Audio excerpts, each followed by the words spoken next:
My recipe, my style. नमस्कार, कैसे हैं आप सब? All my beautiful kitchen queens, कैसी हैं आप सब? आज मैं आप लोगों की डिमांड पर लेकर आई हूँ। इसके लिए न तो हम पूरी बनाएंगे, न ही पराठा, और न ही भाकरी, और न ही रोटी।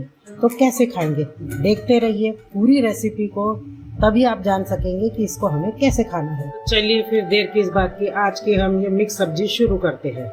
तो इसके लिए सबसे पहले मैंने एक कुकर, और अब इसमें मैं 2 चम्मच भर के तेल डाल दूंगी। तो अब इस तेल में मैं एक एक करके सब्जी डाल दूंगी। तो ये तुअर के दाने हैं, ये मैंने छोटी कटोरी से 1 कटोरी लिए हैं। ये फ्रेंच बीन है, ये मैंने 7-8 ली है। ये वाल के दाने हैं, ये भी मैंने 1 कटोरी ली। ये सेम के दाने हैं, ये भी मैंने 1 और ये मटर के दाने हैं, ये भी मैं 1 कटोरी ले रही हूँ। और ये वाल की फली है, ये भी मैंने ले ली है सारी। और अब मैं इसमें स्वादानुसार नमक डाल दूंगी। मैं मोटा नमक ही डाल रही हूँ। आपके पास में जो भी सब्जियां हैं, जितनी भी है उतनी आप इसमें डाल सकते हैं। मैंने उंदिया की सब्जी बताई थी, उसमें बहुत सारी सब्जियां थी, तो इसीलिए आप लोगों ने मुझे बोला था कि मुझे थोड़ी सी कम सब्जियों वाली भी एक सब्जी बना के दिखाइए। तो इसमें मेरे पास में अभी जो है वो मैंने इसमें डाली है।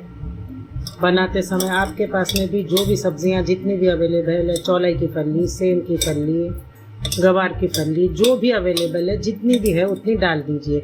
इसमें कोई प्रोपोर्शन की ज़रूरत नहीं है, और ये होना ज़रूरी है, वो होना वो भी नहीं है। अब मैं इसको बातों ही बातों में 3 से 4 मिनट तक के अच्छे से भून लूँगी तेल के साथ में। किसी भी सब्ज़ी को जब हम भून के पकाते हैं तो उसका स्वाद और भी ज़्यादा बढ़ जाता है, फिर वो क्या ही कहना वाला हो जाता है। तो इसलिए सब्जियों को भूनना बहुत ज़रूरी है। इस वाली बात को करना बहुत ही ज़रूरी है। भूनने का काम होने के बाद में मैं इसमें अब पानी डाल रही हूँ। तो मैं इसमें 1.5 कप भर के लगभग पानी डाल रही हूँ। आपने सब्जियाँ जितनी ली है वो सारी की सारी डूबी रहे, बस इतना ही पानी होना, बहुत ज़्यादा नहीं होना। तो ये देखिए सब्जियाँ अच्छे से डूब गई है। और अब हमें इसको ओवरकुक नहीं, तेज आंच पर इसकी 1 सीटी लेना है, और उसके बाद में कम आंच पर इसको 3 मिनट पकाना है। तो ये देखिए मैंने ये पानी में धो लिया है अच्छे से मेथी को। तो अब मैंने ये 1 कप भर के मेथी को थोड़ा सा बारीक, बहुत बारीक नहीं, इसकी पौष्टिकता को बरकरार रखते हुए इसको काट लिया है। और अब मैंने हरी धनिया को भी उसके डंठल के साथ में काट लिया है। और अब मैंने कप से नाप के आधा कप भर के गेहूं का आटा लिया है, ये रोटी का आटा ही है। और अब मैंने कप से नाप के इसमें आधा कप भर के बेसन भी ले लिया है। और अब ये 1/4 कप भर के मेरे पास में बारीक सूजी है, ये मैंने ली है। आपके पास में मोटी सूजी हो तो वो ले लीजिए, और अगर आप लोगों के पास में आटा ही अगर चोकर वाला हो तो वो ले लीजिए, वो सबसे अच्छा रहेगा। मेरे पास में चोकर वाला आटा नहीं था, इसलिए मैंने इसमें रवा डाला है। तो अब ये देखिए सीटी मुझे बुला रही है, तो मैंने गैस को कम कर दिया है। और अब इसमें सबसे पहले स्वादानुसार नमक डाल देंगे। एकदम थोड़ा सा हल्दी पाउडर डाल रही हूँ मैं इसमें। 1 चम्मच भर के लाल मिर्च पाउडर डाल रही हूँ। मिर्च को आप अपने स्वाद के अनुसार कम या ज़्यादा कर सकते हैं। थोड़ी सी मैं इसमें आधा चम्मच के लगभग मैं इसमें अजवाइन डाल रही हूँ। और अब मैं इसमें 2 चुटकी भर के हींग डाल रही हूँ। और अब मैं इसमें 1/4 चम्मच भर के गरम मसाला डाल रही हूँ। ये मैंने अपने हाथ का बनाया हुआ एक्चुअली में किचन क्वीन मसाला है। और अब मैं इसमें 1 बड़ा चम्मच भर के तेल डाल रही हूँ। और 1 चुटकी भर के मीठा सोडा है, यानी कि खाने वाला सोडा। इसमें तेल मैंने इसलिए डाला है कि तेल डालने से जब ये मुट्ठी हम खाएंगे तो सूखे सूखे गले में फंसेंगे नहीं, और सोडा डालने से ये फूलेंगे अच्छे। अब मैं इन सभी सामग्रियों को अच्छे से मिला दूंगी पहले। और अब एकदम थोड़ा थोड़ा पानी डाल के ही इसको मैं भिगा लूँगी। तो ये देखिए आटा भीग गया है। और अब मैंने इसमें रवा मिलाया था, इसलिए इसको 10 मिनट के लिए मैं ढक के इसको ऐसे ही छोड़ दूँगी। तो आज हम इसको मेरी स्टाइल में खाने के लिए इसका साथी बना रहे हैं। न तो हम पूरी बनाएंगे, न तो हम भाकरी बनाएंगे, न तो हम रोटी बनाएंगे, और न ही पराठा। जो भी बनेगा वो आपको दिख ही रहा है। तो मैंने इसके लिए 1 कप भर के आटा लिया है, और 1/4 कप भर के मैं इसमें रवा डाल रही हूँ। अगर आपके पास में चोकर वाला आटा हो तो वो ही ले। और अब मैं इसमें स्वादानुसार नमक डाल रही हूँ। अब मैं इसमें 1/4 चम्मच भर के अजवाइन डाल रही हूँ। और अब मैं इसमें पहले 1 बड़ा चम्मच, यानी कि ये जिस चम्मच से हम परोसते हैं, खाना बनाते हैं, वो चम्मच भर के तेल मैंने इसमें डाला है। तो इसके लिए हमें मोयन ज़्यादा होना है, तो पहले मैं इतना मोयन मिला के बताती हूँ आपको।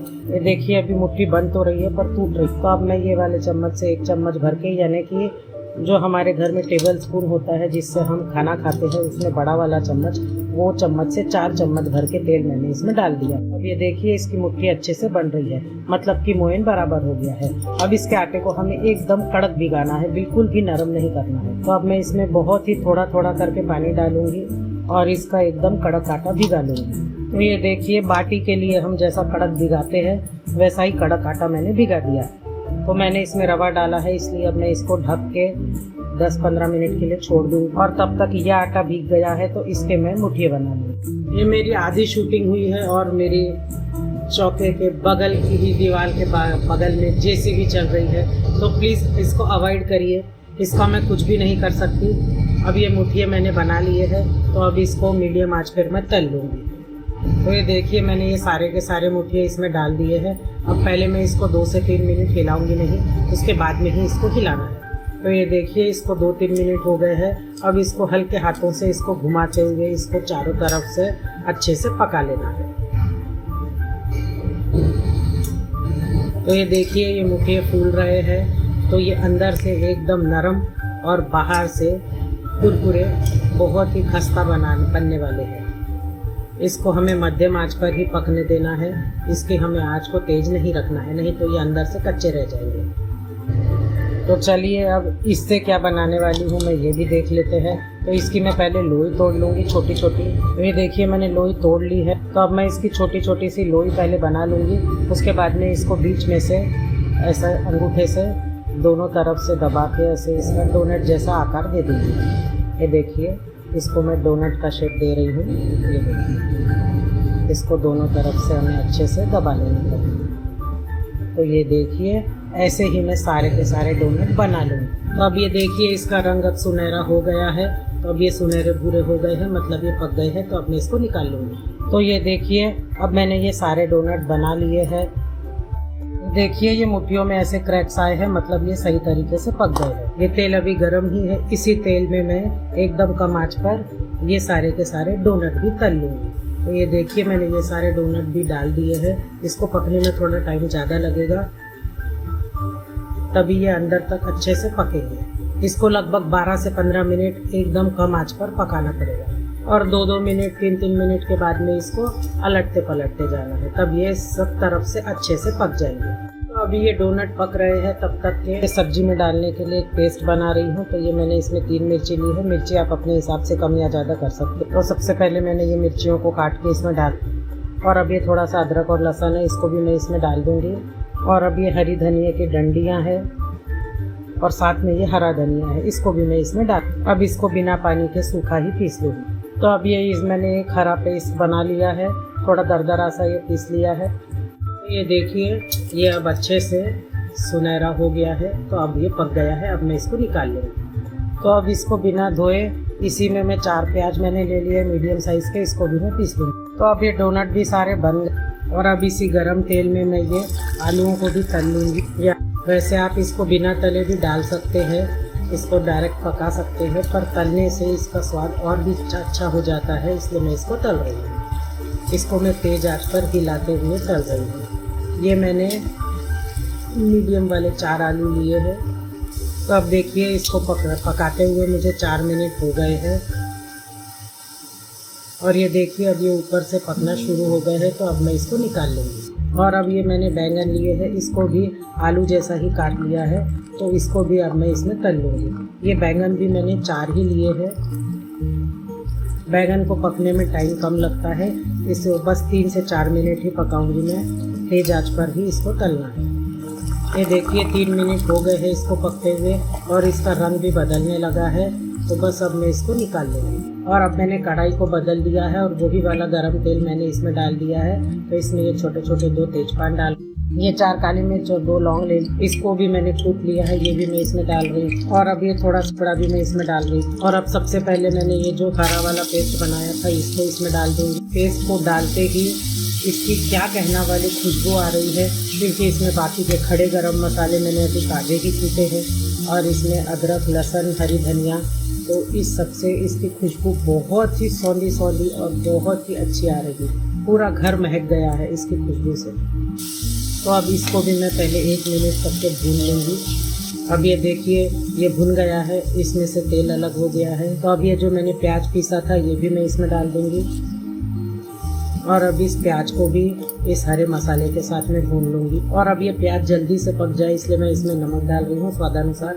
हमने बाकी की सब्जियों में भी नमक डाला है इसलिए इसमें इसी के हिसाब से डालना है। प्याज पक गया है, इसने अब अपना तेल छोड़ दी।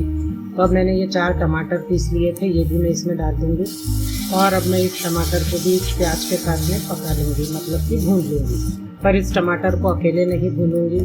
तो अब मैं सबसे पहले इसमें हल्दी डाल दूँगी। तो हल्दी मैंने आधा चम्मच ली।